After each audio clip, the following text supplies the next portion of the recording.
Assalamualaikum warahmatullahi wabarakatuh.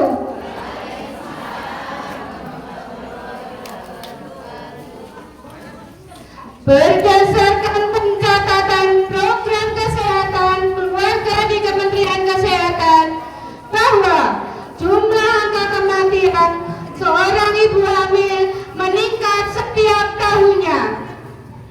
Sebagian besar disebabkan karena pendarahan dan hipertensi, sehingga untuk mengurangi dan mencegah angka kematian, pemerintah mengadakan program 4T. Apakah itu yang dimaksud 4T? Mari kita bersama-sama menyaksikan parodi drama penyuluhan 4T yang diperankan oleh ibu-ibu kreatif dari desa JDS. Drama ini diperankan oleh 1. Ibu Indrati sebagai narrator, 2. Ibu Suci sebagai bidan desa, 3. Ibu Santi sebagai ijah, ibu yang hamil di usia tua, 4. Ibu Ina sebagai ipah, ibu yang nikah muda, 5. Ibu Nani sebagai suami ibu ipah, 6. Ibu Utami sebagai ibu yang mempunyai banyak anak dengan jarak yang dekat, 7. Ibu Widi sebagai kader posyandu SKD, 8. Ibu Tari sebagai kader posyandu desa, 9. Ibu Ani sebagai nenek warga, 10. Ibu Rina sebagai Bapak Jono warga, 11. Ibu Lia sebagai MC, 12. Penulis naskah Ibu Iput, 13. Sutradara Ibu Purwani, 14. Editing Kak Oci. Drama ini bertujuan sebagai media yang diharapkan bisa memberikan edukasi kepada masyarakat dalam bentuk teater. Jika dalam pementasan ada kesamaan nama dan karakter, mohon untuk dimaafkan. Jari merah hingga ke cincin, cakep. Sakit terkena ikan berduri, Cakep. Hormat kami untuk hadirin. Cakep. Izin kami drama ini. Selamat menyaksikan.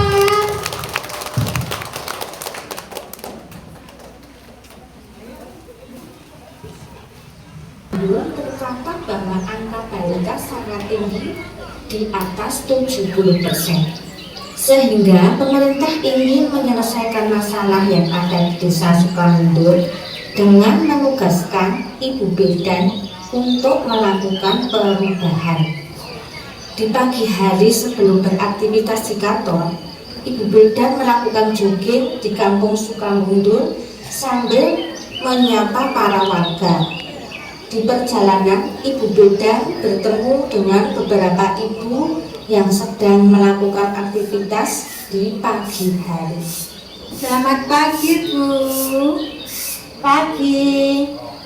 Perkenalkan, Bu, saya bidan di sini yang baru dipindah tugaskan di desa ini. Oh, inggih Bu Bidan. Salam kenal juga, nama saya Ibu Ijah. Berapa bulan ini Ibu Ijah? Hamil 8 bulan ini, Bu. Alhamdulillah. Sebentar lagi proses kelahiran, Bu. Sudah periksa ke klinik atau puskesmas atau rumah sakit terdekat, Bu, untuk persiapan kelahirannya nanti? Belum, Ibu. Saya malu karena usia saya sudah menginjak 42 tahun. Biar persalinannya besok di rumah saja didampingi Mbah Dukun, Bu. Tidak boleh loh, Bu.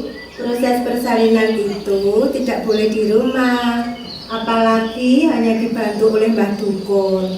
Proses persalinan itu harus ada pendamping oleh petugas kesehatan. Apalagi usia Ibu Ija sudah menginjak 42 tahun. Itu berisiko sekali terhadap ibu dan anak Ibu Ija. Oh, jadi tidak boleh Ibu. Tapi saya malu. Usia saya sudah di kepala 4. Tidak apa-apa, Bu. Sebaiknya Ibu Ija melakukan pemeriksaan ke puskesmas atau rumah sakit atau bidan terdekat untuk memantau kondisi Ibu Ija selama kehamilan dan saat proses persalinan. Nggih, Bu Bidan, nanti setelah selesai beres-beres rumah, saya periksa ke puskesmas. Nggih, Bu Ija, saya permisi dulu nggih, Bu. Saya lanjut dulu ya. Inggih Bu Bidan, matur suwun sampun diparingi pangertosan. Ibu bidan melanjutkan joggingnya. Di tengah perjalanan, Ibu bidan bertemu dengan sepasang suami istri yang sedang jalan santai. Selamat pagi Ibu, Bapak. Selamat pagi, siapa ya? Saya bidan di desa ini. Kebetulan saya baru dipindah tugaskan di desa ini. Oh, Ibu bidan. Mbak, ini suaminya ya? Ya Bu, kita baru menikah 2 bulan yang lalu. Ini kelihatannya kok kayak masih muda-muda ya? Iya Bu bidan, kami menikah di usia muda.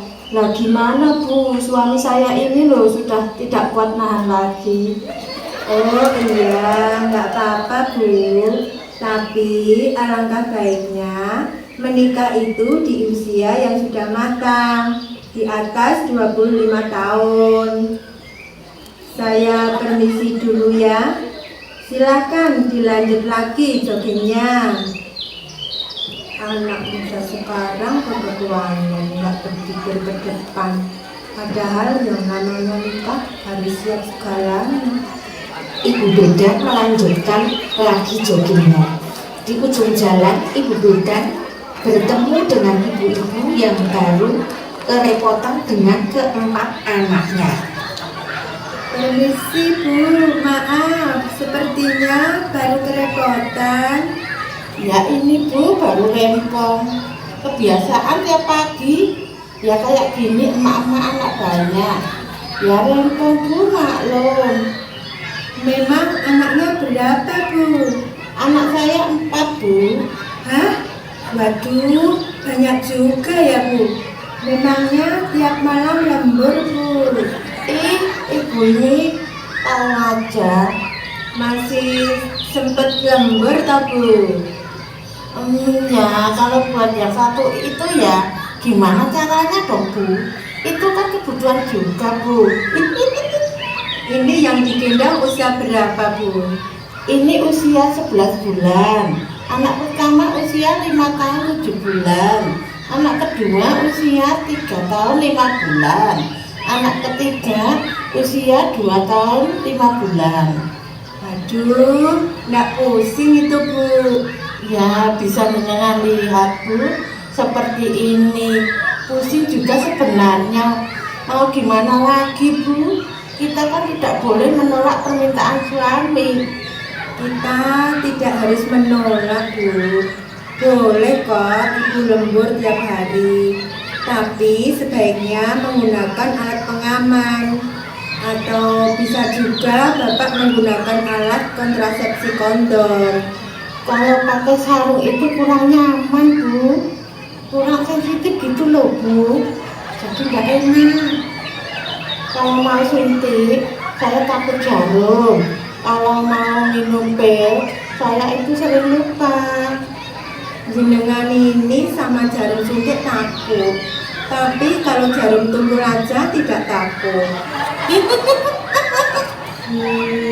Sampun, saya permisi dulu ya. Ini mau persiapan, sudah waktunya masuk kerja. Jam sudah menunjukkan pukul 6.30 waktu Indonesia bagian Barat. Ibu bidan persiapan berangkat ke balai desa untuk melaksanakan tugas hari pertamanya. Petugas kelurahan satu persatu mulai berdatangan. Datanglah yang pertama Ibu SKD. Iki kok ya kaya biasane, durung do ana sing teko.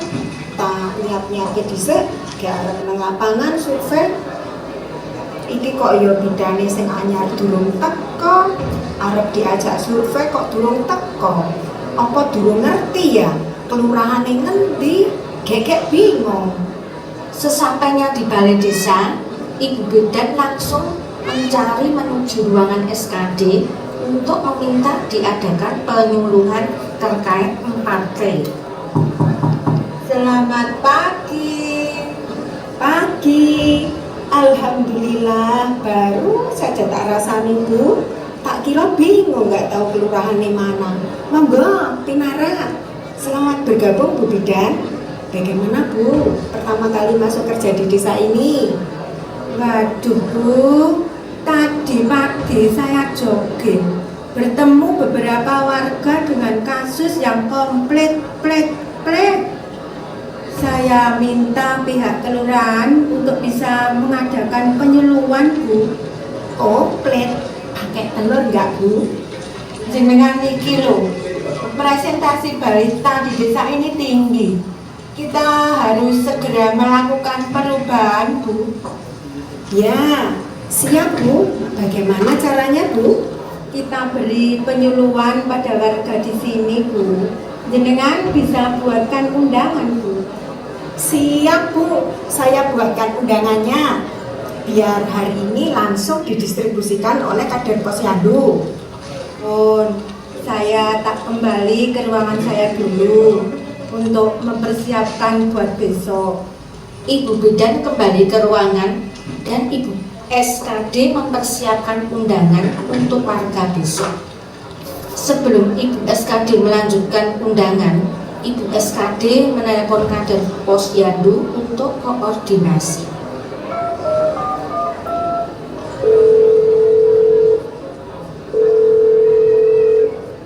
Halo, Assalamualaikum. Wonten dawuh Ibu. Waalaikumsalam. Bu, bisa datang ke balai desa sekarang? Ada tugas ini. Sekarang Bu. Oh, nggih Bu, saya OTW. Iki kok ya ngendi? Kok suwene eram? Katane OTW, kok ora teko-teko? Assalamualaikum. Waalaikumsalam. Bu, ini ada undangan untuk warga. Minta tolong hari ini semua undangan dibagikan ya. Harus selesai hari ini loh ya. Karena undangan itu buat besok pagi. Nggih Bu, siap. Kula tak bidal. Keesokan harinya, semua warga Sukamundur datang berkumpul di pendopo balai desa untuk memenuhi undangan dari kelurahan. Kader Posyandu membuka jalannya acara penyuluhan.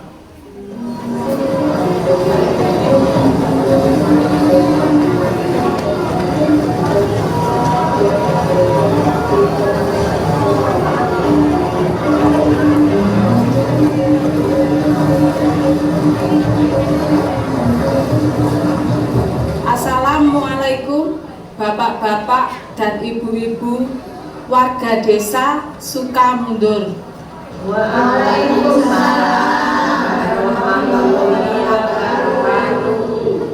Terima kasih Bapak-bapak dan Ibu-ibu yang sudah berkenan datang memenuhi undangan dari kelurahan. Di sini Ibu Bidan akan mengajak kita semua untuk sharing tentang perencanaan kehamilan sesuai dengan kebutuhan. Monggo Ibu Bidan. Assalamualaikum ibu-ibu, bapak-bapak.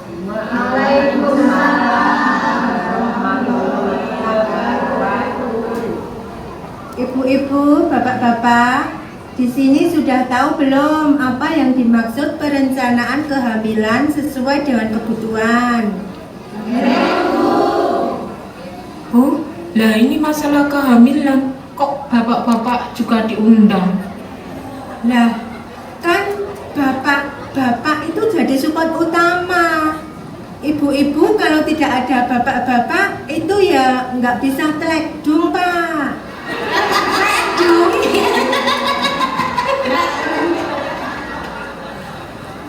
Bu, kenapa hamil sekarang kok mendadak direncanakan toh Bu?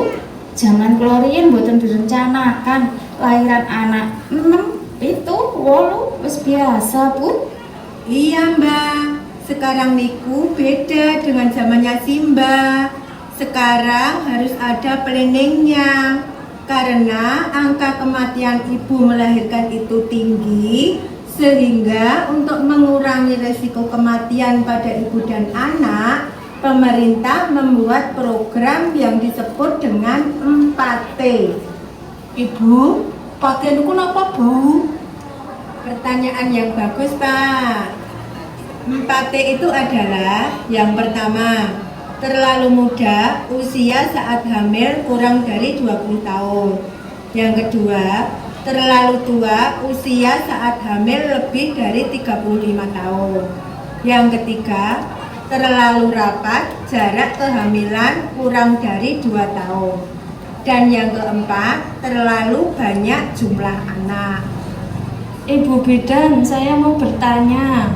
Saya baru saja menikah. Usia saya masih 18 tahun.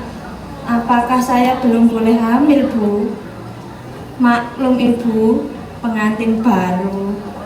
Jadi tiap malam dipakai terus. Bahkan tidak hanya malam saja. Kayak pemain tinju itu loh Bu, ada ronde-rondenya. Sebaiknya kehamilannya ditunda terlebih dahulu Bu. Karena hamil di usia muda itu akan berisiko terjadinya stunting pada anak. Jadi kalau ibu mau hamil harus direncanakan terlebih dahulu. Untuk sementara ini ibu boleh melakukan hubungan suami istri setiap hari. Bahkan boleh sehari 3 kali. Diusahakan menggunakan alat kontrasepsi terlebih dahulu sehingga tidak terjadi kehamilan. Ibu bidan, izin saya mau bertanya. Monggo silakan. Ini saya hamil usia 8 bulan. Usia saya menginjak kepala 4. Apakah beresiko nanti saat kelahirannya, Bu? Kehamilan di usia lebih dari 35 tahun itu berisiko tinggi. Ibu yang hamil di usia lebih 35 tahun sering terjadi komplikasi, seringnya hipertensi, sehingga resiko terjadinya perdarahan saat kelahiran sangat tinggi. Sebaiknya di usia 35 tahun, kalau memang masih aktif, belum mengalami menopause, setiap kali berhubungan baiknya menggunakan alat kontrasepsi atau bisa dengan menggunakan KB. Lah ini kemarin juga tidak terencana Bu bidan. Saya kira sudah tidak bisa teledung. Ternyata masih bisa teledung. Bu bidan, pada kangen. Tadi disebutkan tidak boleh banyak anak. Kenapa nggih? Padahal banyak anak itu banyak rezeki.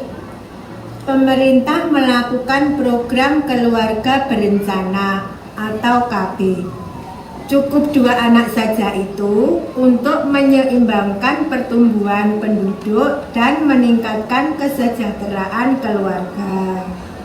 Bu bidan, kalau jarak kehamilan dekat pripun nggih? Jarak kehamilan yang terlalu dekat kurang dari 6 bulan dapat meningkatkan resiko kelahiran prematur, BBLR atau bayi berat badan lahir rendah. Terjadinya kelainan bawaan pada bayi, terjadinya anemia pada ibu, sehingga resiko terjadinya kematian. Sebaiknya jarak kehamilan 2 tahun setelah persalinan sebelumnya. Berarti penting nggih Bu. kehamilan itu memang harus direncanakan. Sangat penting. Sebaiknya bagi ibu-ibu dan bapak-bapak yang menghendaki mempunyai momongan, itu perlu direncanakan sesuai dengan kebutuhan agar persalinannya aman sehingga selamat ibu dan bayinya. Apalagi Bu yang harus disiapkan Bu selain pate? Yang pertama, persalinan ditolong oleh tenaga kesehatan yang berkompeten di fasilitas kesehatan seperti puskesmas, klinik, atau rumah sakit terdekat. Persalinan tidak boleh ditolong oleh dukun. Yang kedua, bagi ibu yang hamil yang mempunyai komplikasi harus ada pendampingan dari petugas kesehatan. Bu Bidan, kenapa tidak boleh sama Mbah Dukun? Padahal dulu kelahiran anak dibantu sama Mbah Dukun, ya procot-procot, lancar-lancar saja, mboten enten napa-napa. Sekarang sudah beda zamannya, Mbah. Sekarang banyak ibu hamil yang mempunyai komplikasi sehingga resiko terjadinya kematian. Untuk mengurangi resiko kematian pada ibu hamil, maka pemerintah membuat program yang disebut P4K, yaitu Program Perencanaan Persalinan dan Pencegahan Komplikasi. Ibu, kenapa harus melaksanakan P4K? Yang pertama, karena setiap kehamilan dan persalinan harus dilaksanakan dengan baik agar komplikasi atau penyulit pada masa kehamilan, persalinan maupun nifas dapat tertangani dengan tepat dan cepat. Yang kedua, bagi ibu-ibu yang hamil diminta untuk melakukan pemeriksaan di puskesmas untuk didata dan mendapatkan pendampingan sehingga nanti kader dari posyandu akan menempelkan stiker di rumah. Isi stiker P4K itu adalah 1. Nama ibu hamil. 2. Tafsiran persalinan atau kapan hari perkiraan lahir atau HPL. 3. Siapa yang akan menolong proses persalinan, boleh bidan atau dokter. 4. Tempat persalinan, bidan praktek di klinik, puskesmas, atau rumah sakit terdekat. 5. Pendamping saat ibu melahirkan. 6. Transportasi yang akan digunakan berangkat ke tempat ibu melahirkan atau ke tempat rujukan sehingga ibu dapat cepat mendapatkan pelayanan fasilitas kesehatan. 7. Calon pendonor darah. Ibu hamil harus mengetahui terlebih dahulu golongan darah ibu sendiri. Alhamdulillah, sudah paham je, ibu-ibu, bapak-bapak semua? Alhamdulillah, tentunya kita tidak mau hal itu terjadi pada kita semua. Namun, tidak ada salahnya untuk dipersiapkan sejak awal. Mari kita dukung program perencanaan persalinan dan pencegahan komplikasi P4K agar persalinan aman dan selamat sehingga angka kematian ibu hamil berkurang.